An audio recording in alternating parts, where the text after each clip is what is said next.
Jesus? Amen. This is a very special day. It is a Friday, and we normally call it Good Friday. I know that you have been in church. You have listened to the 7 words. You have heard everything. You have been inspired. And now you are ready for something more. And now you are ready for something which is more chewable. You are ready for something which is even more tougher. I know that we have been away from church for quite a long time. And now that we are back, it is time for us to eat the tough flesh. So we are grateful to God for the wonderful day that we are having in His presence and the time that we have in His presence. We are so grateful to God that even today we are in this conference. It is a women's conference. And what is special about this conference is that there is no exotic speaker. We are using our very own. Our worshiper, Nonkosi, is amongst us with a team. She's also a child of the church. So let us give God a hand of applause. And amongst our ministers, we have our very own ministers, our lay ministers and our lady priests. They are here to worship with us, to divide the word of God. So we are so grateful to God. It's a very special Friday after hearing the 7 words. This time, this moment, we shall all rise and give God an ovation.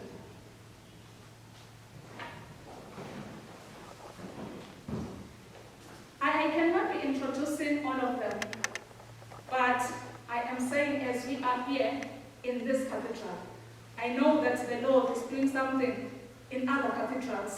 The Lord is doing something in other churches. The Lord is doing something everywhere. So it is not so unique. But what is unique is that we have conversed here. Normally, after hearing the 7 words, we normally sit and start reflecting. But today we will reflect after hearing what else the Lord has to say to us. We will reflect after hearing that the Lord is saying to us, because the theme of this conference is rise up and eat, for the journey is too much. That is 1 Kings chapter 19, verse 7. The Lord is saying the journey is too much. The journey is too great. The journey is too long. Because indeed it is too much. We are from a dispensation which we really do not want to go back to. And for that reason, we need this food so that we can continue, so that we can press on. At this time, I want us to welcome Reverend Dee Malambe, all the way from Gahowo Parish. She's here with us today at the cathedral. She's here with us today to divide the word. She is here with us today as a messenger of God. So let us listen to what the Lord has to say to us this afternoon. Yeah.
uyigcwele uyasabela mananjalo.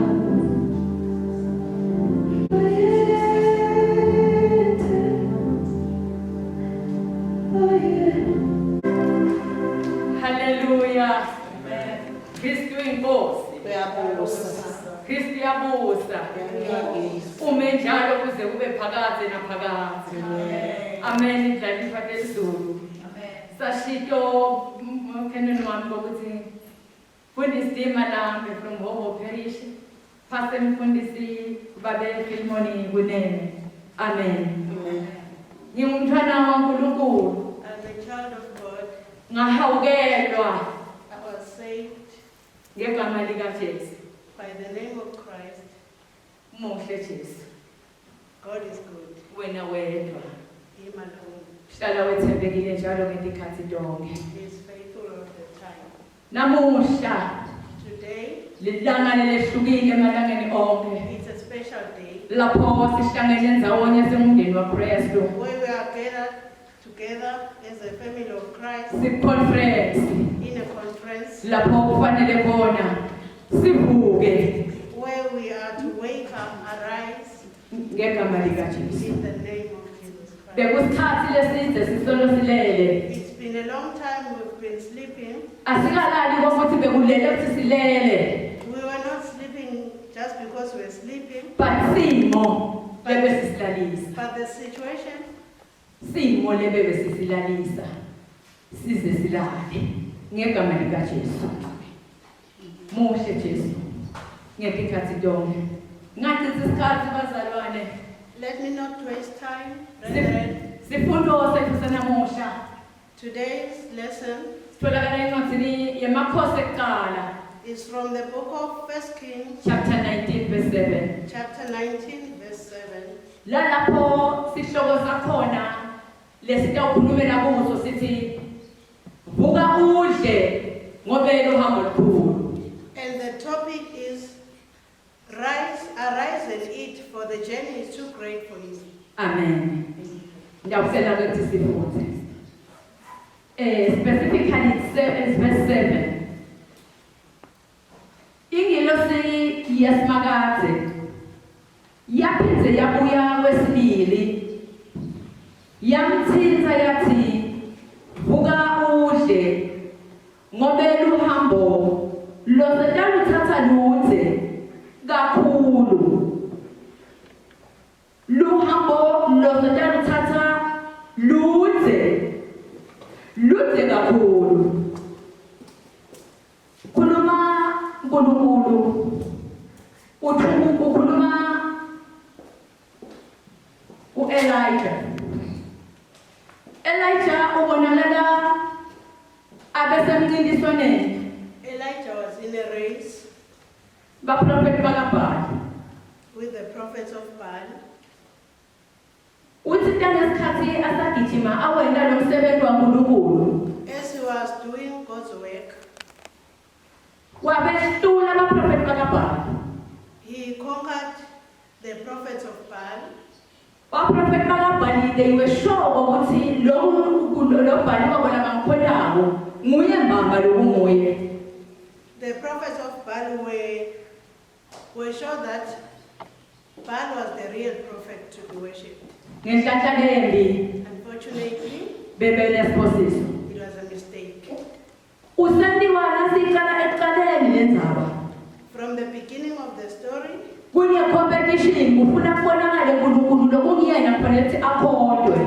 there is a competition and there is a challenge that one God must remain, whether it's God, the Almighty God, or Baal.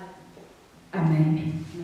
Babonakala lokho ukuthi abaprofeti bakaBhali lo mhlatshelo wabo awuzange uze ushe.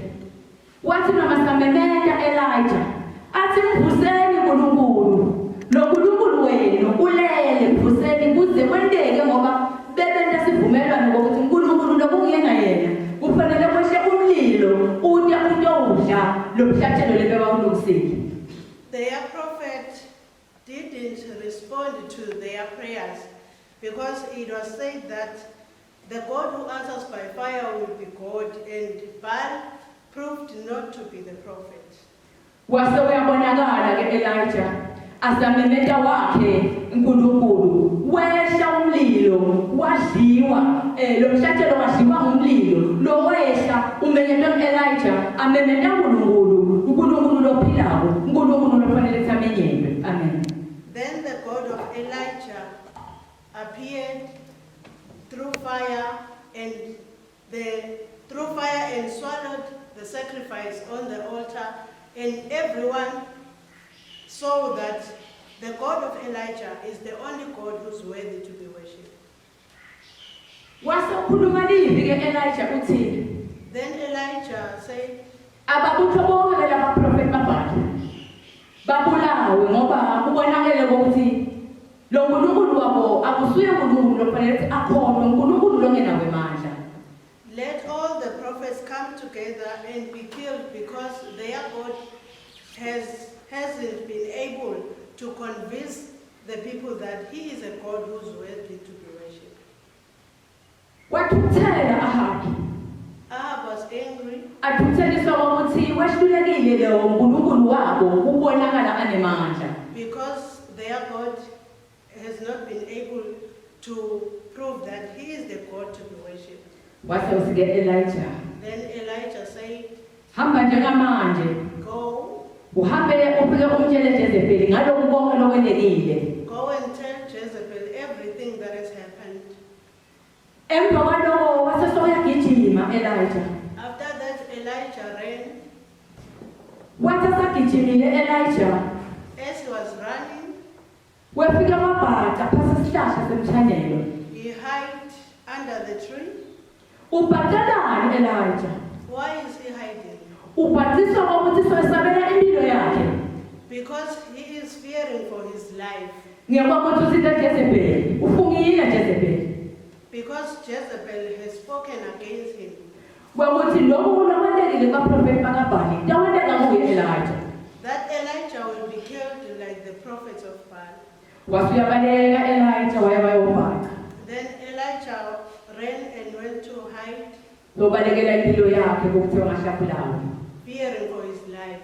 Ingilozi yasimakaze The angel of God, lithi livile uNkulunkulu wase uyithumela kwesibili. the Bible says he sent the angel for the second time.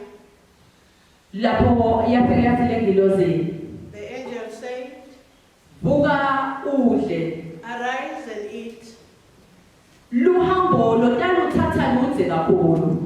for the journey is too great for you.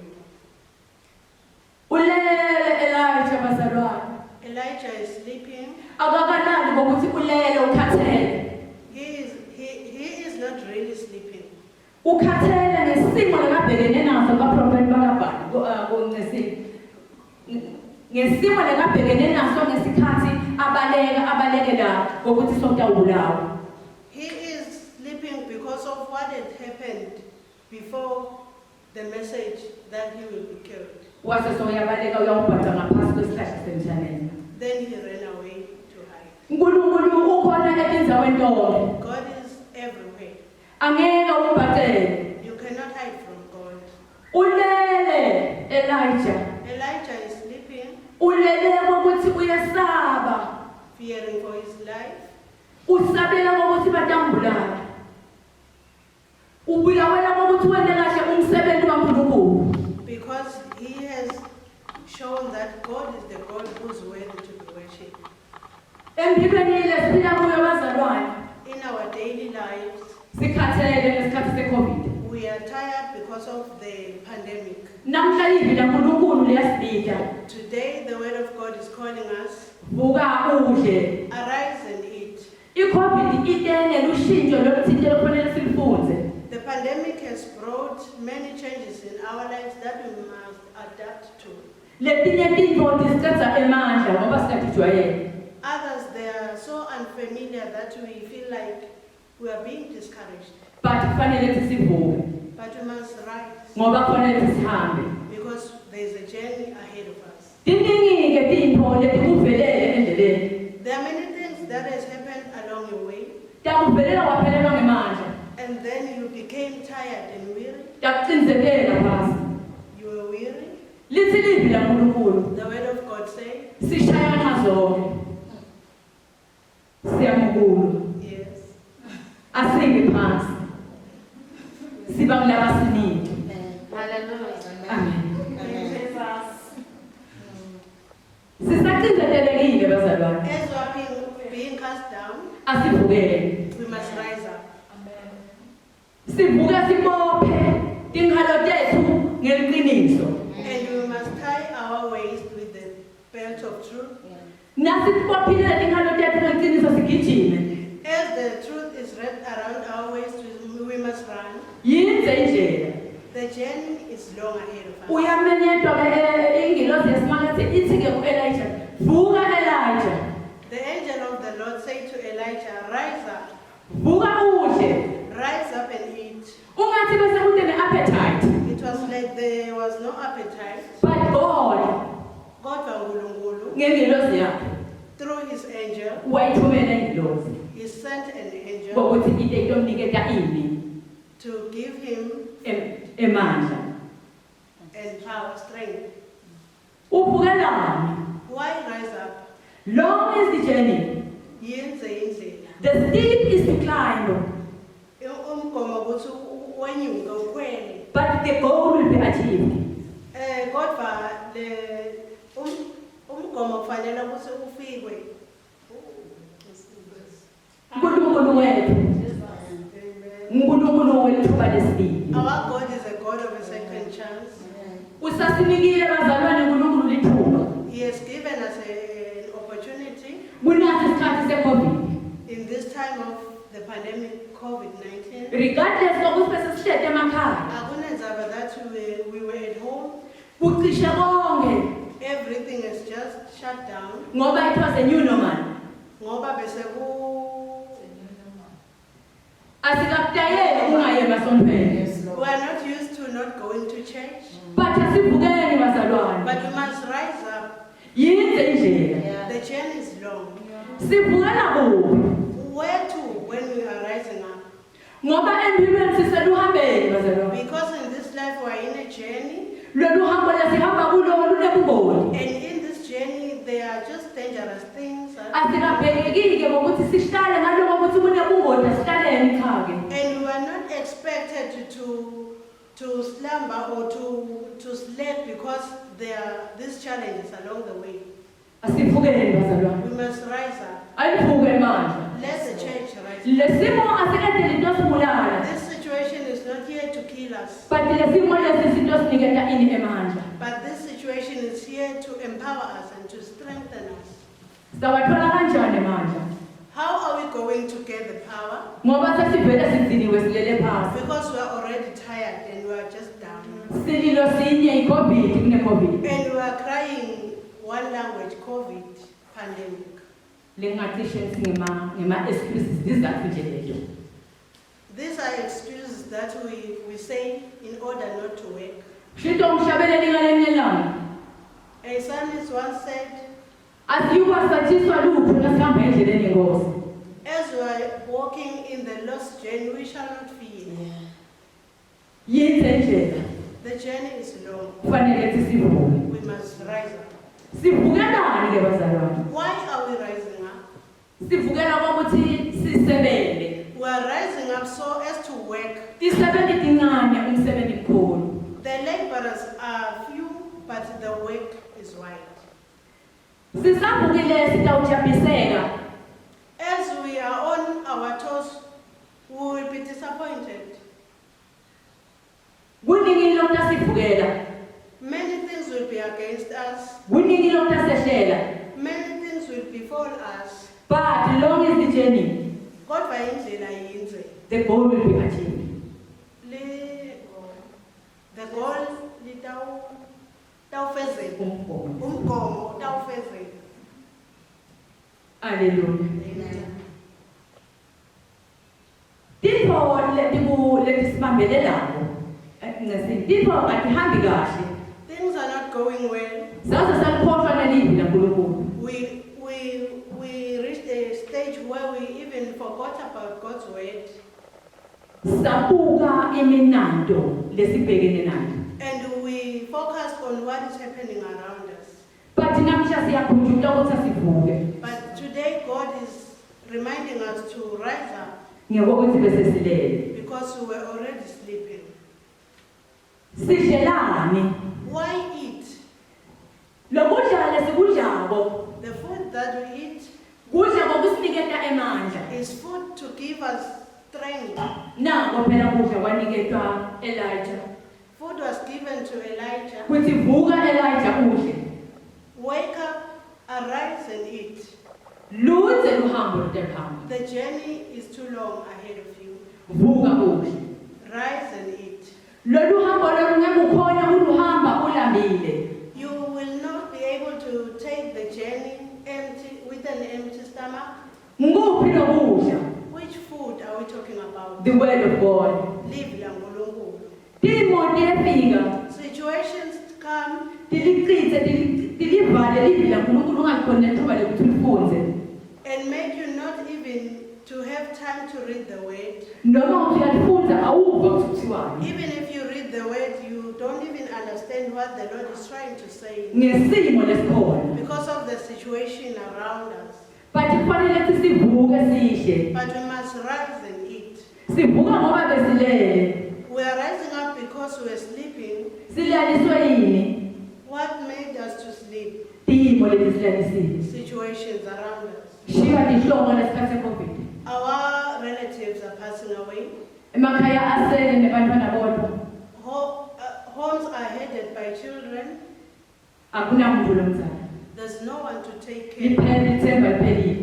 Our hope is shattered. So ungathi uNkulunkulu lesimkhonda kwakekho. It's like the God we serve is no more or is silent. Namuhla siyakhunjudwa. Today we are being reminded, Siyabuyiselwa endaweni yethu. we are being brought back to our position. Ngokuthi noma lesimo sinjena, Even if the situation is like this, asivukele, we must rise up sidle, and eat sowuthola imandla. so that we gain power, strength. Ngesikhathi udlile uthola imandla. If you eat, you have enough energy or power, Naso udlile uthola silinzi. you gain, Uthola silinzi, brave. oh, you become brave. Uba nenhlakanipho. You have wisdom. Engiyakhona nokuthi ubeketele. You are able to enjoy. Uyakhona nanokusima. You are able to stand your ground Ngoba phela lolu hambo lungakanani lona. because the journey is long. Kufanele wena kwesustained ngekudla livi la kuNkulunkulu. Amen. Lolu hambo lolihamba nobugodi ngiyaphinza. The journey that we are going to embark on has some challenges. Uma udla utawuthola kuvikeleka kulokudla. Amen. If you eat, you will be sustained through the food. Wena mhlabeleli lothi kwakukuningi There kudekiwe. is a psalmist who says, everything was there, Kodwa ngathi khethela mina but I decided ukuthi ngikhethe uNkulunkulu. to walk with God. If ukhethe ukudla kuNkulunkulu, If you have chosen to eat from God's table, utawuhlakanipha. you will have wisdom. Utawuba nesibindi. You will have courage. Awunowesaba. You won't fear. Utawuhamba majestic up. Titawuthi tikushaya timo, but awunawubonakala wena. Situations will come, but you will stand strong. Ubangelwa yini ukuthi umuntu wabonakala? Why will it be so? Ngiloko ukuthi udlile. Because Wadlela kuthola emandla, wadlela kuthola sibindi, wadlela kuthola kuhlakanipha, wadlela kuthola kubeketela. Because you have fed on the word of God and you are able to have power, to have courage, to have patience or perseverance. Lolu hambo lesibitelwe kulo bazalwane. Siyabetsela njenga-Elijah. The journey that we are called to, Elijah wabekelwa indlela. Ngithi labo Elijah by this time. we are Elijahs of today. Kufanele ukuthi sihambe extra mile. We must walk an extra mile. Luhambo lwethu lungabi nemkhawulo. Our journey must be endless.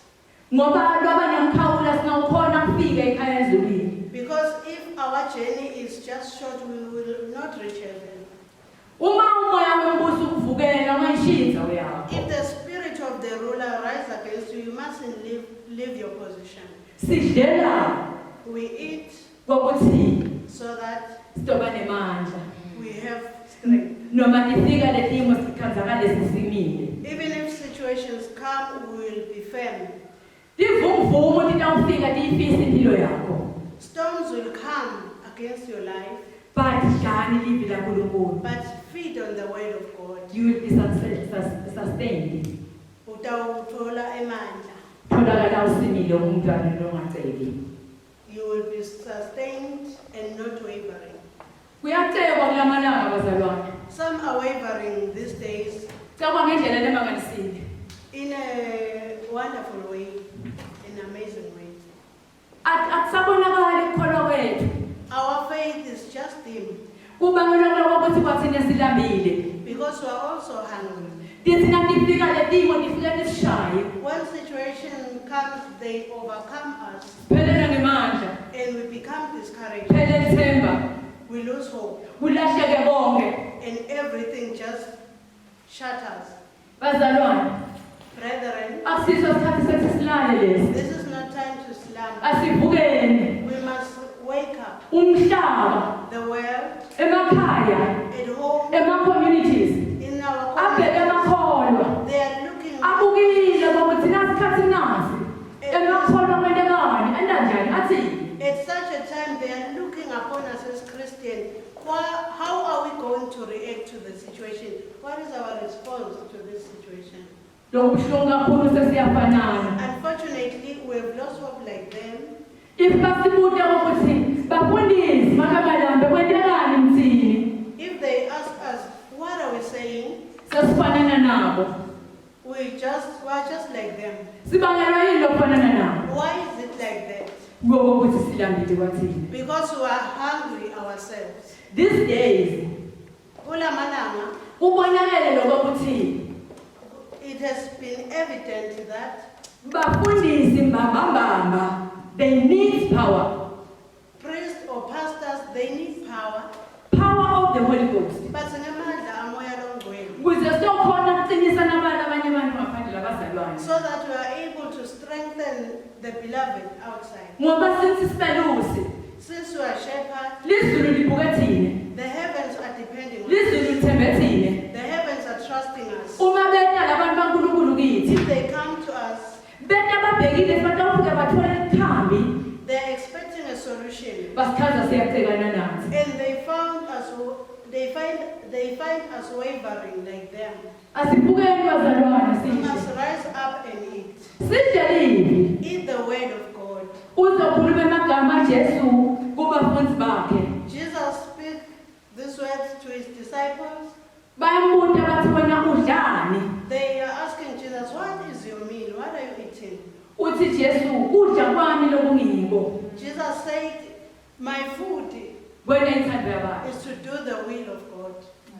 kuyadliwa kulamalanga sikhumbule thine We are eating these days and everyone is just looking after himself or herself. nawubuka abantwana bethu lokavulwa ikolo mayimfunga yothela When we are looking at our children as schools are about to reopen, uniforms will be bought for our children. isikhathi lesi siningi sekudla There was enough time for eating. kuthi budlelwane ngodliwa nyama We are just strengthening the physical man instead kube simodle umuntu wangekhathi instead of feeding the spiritual man. ngoba umuntu lophilako Because a man who is alive, uyazi ukuthi naluhambo lekade alungenela a human being knows that there's a journey that he will undertake one day. lolu hambo lekade alungenela kufanele alilungiselele And this journey needs one to be prepared. ulungiselela into tiphambana nawe Being prepared for this journey means you are risking all odds that are against you. sidlelane Why are we eating? sidlela kusima We eat so that we'll be able to stand firm. natifika liphepha So that when the storms come, sidlela kubeketela we eat so that we are able to persevere. encwadzini yakithi yase-anglican In our Anglican prayer book, kukhona lapho ukuthi khona asibe ngemakholwa labeketelayo there's a portion which says we must be Christians who are persevering. sitawubeketela kanjani nangabe sidelivi How are we going to persevere if we don't have the word? Sesiyafanana nalabantu labangakholwa We are like those who do not know Christ. ngoba siyadla nje. Because we eat just, Sifida inyama. we are just feeding the physical man. Umoya wethu ulambile. Our spirit is hungry. Today, Namuhla, vuka kuhle. rise up and eat. Ngoba lolu hambo Because the journey luthe. is long. Impilo bazalwane nasiphila Life luhambo impilo. is a journey. Uhlangabezana nezinto tonke netimo tonke. You are faced with all situations. Kuze kuvuke ngisho umngani wakho. Even your best friend, Thina lesiyabantwana kuvuke abantwana. even your children can be against you. Kuvuke ibandla. Even the church can be against you. Kukuvukele konke. Everything can rise against you. Kudabane ngoti. There will be danger. If mina nawe If me and you, sidlela nje kujabulisa nababangani. we will feed on the word just to Kokuthi please our friends, labangani bami bayajabula nangidla kanye nabo. so that our friends are happy when we just in communion with them. Ngivama kusho ngesiswati sakithi ukuthi inyoni ishaya negala layo. There is this Swati idiom, inyoni ishaya negala. Lesihleli lapha esilahleni nawudubula. When the bird is on the tree, Uthatha isibhamu noma silinga udubula. when you are shooting at that bird, Angeke uyishayele inyoni yodwa. you cannot shoot the bird alone. Uyashaya legala. Also the branch will be affected. Udlalani? Why are you eating? Udlala kujabulisa nabangani bakho. You are eating because you want to please. Udlala kujabulisa nenhlangano yakho. We are eating because we want to please those who. Uthini uNkulunkulu? What is God saying? Sewuze wadla. You have eaten Kudla lokuqumbisele sisu. food that is not benefiting. Le system seyifeyilile. The system has failed because you have eaten too much. Amen. Amen. Ubhidile. You have eaten different kinds of food. Wadla nalokhu ungadliwa. And you ate something which is not edible. Uthiteni Daniela ngalenye langa. Daniel was saying, Wathimela. he decided Umuntu lona lo kufanele atinqomele everyone must make a decision kule mpilo lesiyiphilayo. in this life that we are living, Kulomgwaqo lesawuhamba. in this journey that we are, Ngoba yinze indlela. because the journey is long. Ibida ukuthi ukhethe. It needs one to make a decision. Udlani ke manje? What are you eating now? Lolo kudlako Whatever you are eating, kuyamjabulisa uNkulunkulu. is it pleasing God? Ngoba if singalidli lidli bazalwana singayengani If we don't eat the word of God, asinawathola emandla. we won't have power or strength. Sitena sinatha nasidla umtimba waKristu sanatha lwayini sisi sivuselele kathola ini emandla. In the communion table, we eat the body and drink the blood of Christ so that we have energy. Lokusho ukuthi lokho siyahlanganyela naye uNkulunkulu We wethu Jesu. partake with God through Christ. Umbuzo wami ukuthi udlani ngesikhathi seCovid. The question remains, what are you eating during the time of the pandemic? Awututisola yini ngalokho kudla lokudlako? Will you not regret about the food you are eating? Namuhla Today, kule mvuselelo in this revival, siyavuka. we are rising up. Sonke siyavuka. Every one of us is rising. Liwile lizembe lakho nelami. Our edge has fallen. Asihambiswe libuka kuthikwe It is time to pick it up. Vuka uthi Rise and eat. indlela iseyizi. The journey is too long ahead of you. Amen. Ingasimulo yakigcwele amazulu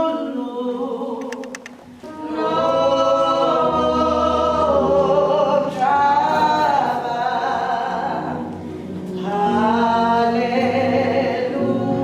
Hallelujah. Ingasimulo yakigcwele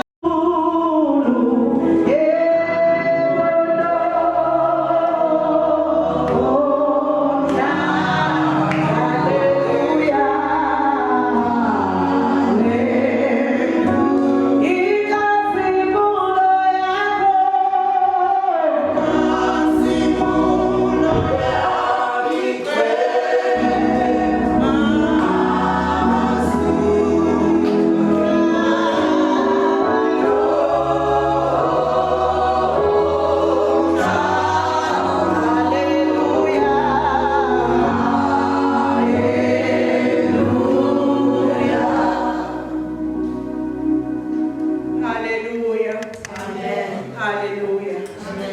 Kristu inkosi. Uyabusa. Kristu uyabusa. Inkosi. Siyabonga uNkulunkulu lo siphelele ithuba kuthile singahlangana bazalwane. Livi laNkulunkulu selehlile. Siyalibonga, siyalemukela lalapha sikhona. Vuka kuhle ngoba lihambo luseluthi. Haleluya. Jesu njalo ekseni bekakwenda umkhuba kuthi avuke ayokudla. Jesus made it a habit every day to rise up and eat. Abevuka ekseni ahambe ayentabeni. He will wake up in the morning and go to the mountain Ayokudla. to eat. Abephuma esitukwini He just makes sure that he separates himself from the crowd ngoba situku kuyacokotela nawo utenaso. because where there is a crowd, there is a lot of noise. Usho njalo ke live la uNkulunkulu namuhla ukuthi vuka udle ngoba lo hambo luseluze. The word of God is saying to us, we must rise and eat, for the journey is long ahead of us.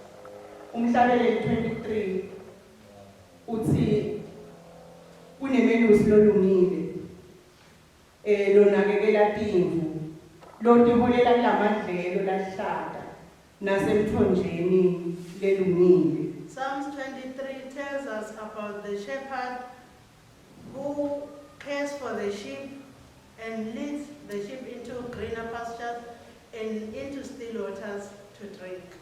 Kumcoka ke bazalwane ukuthi udlaphi udlani.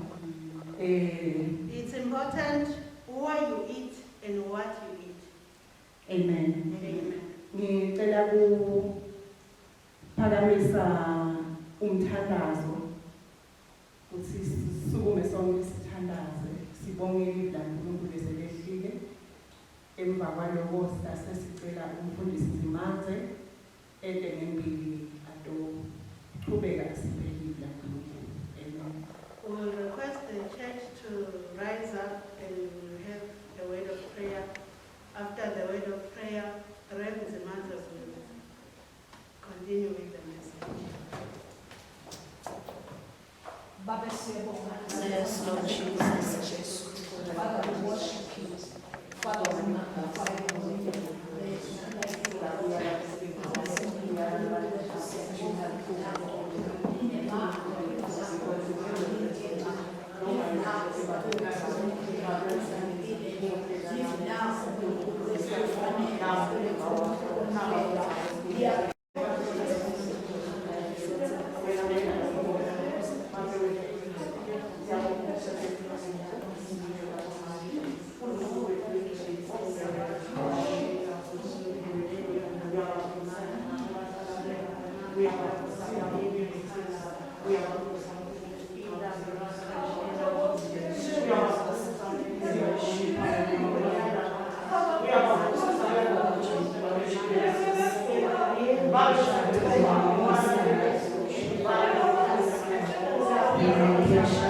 Amen.